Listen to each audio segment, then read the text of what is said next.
Leviticus chapter 5. If anyone sins in that he hears a public adjuration to testify, and though he is a witness, whether he has sinned or come to know the matter, yet does not speak, he shall bear his iniquity.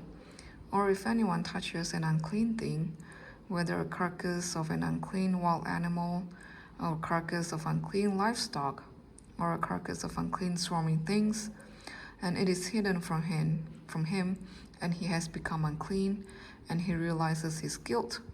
Or if he touches human uncleanness, of whatever sort the uncleanness may be, with which one becomes unclean, and it is hidden from him, when he comes to know it, and realizes his guilt.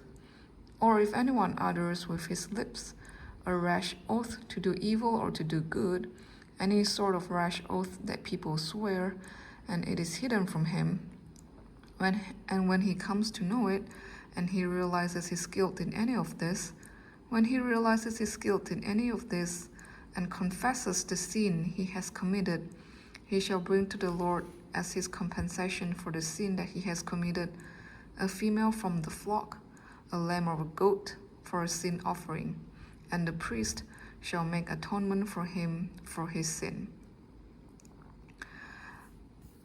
But if he cannot afford the lamb, then he shall bring to the Lord as his compensation for the sin that he has committed 2 turtle doves or 2 pigeons, one for a sin offering and the other for burnt offering.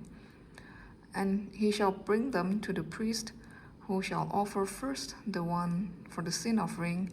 He shall wring its head from its neck, but shall not sever it completely. And he shall sprinkle some of the blood of the sin offering on the side of the altar, while the rest of the blood shall be drained out at the base of the altar. It is a sin offering. Then he shall offer the second for a burnt offering according to the rule, and the priest shall make atonement for him for the sin that he has committed, and he shall be forgiven. But if he cannot afford 2 turtle doves or 2 pigeons, then he shall bring as his offering for the sin that he has committed 1/10 of an ephah of fine flour for a sin offering. He shall put no oil on it, and shall put no frankincense on it, for it is a sin offering. And he shall bring it to the priest, and the priest shall take a handful of it as its memorial portion, and burn this on the altar, on the Lord's food offerings. It is a sin offering.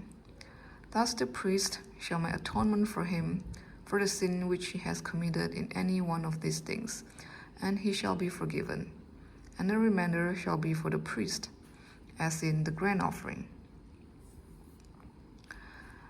The Lord spoke to Moses, saying, If anyone commits a breach of faith and sins unintentionally in any of the things holy, in any of the holy things of the Lord, he shall bring to the Lord as his compensation a ram without blemish out of the flock, valued in silver shekels, according to the shekel of the sanctuary, for the guilt offering.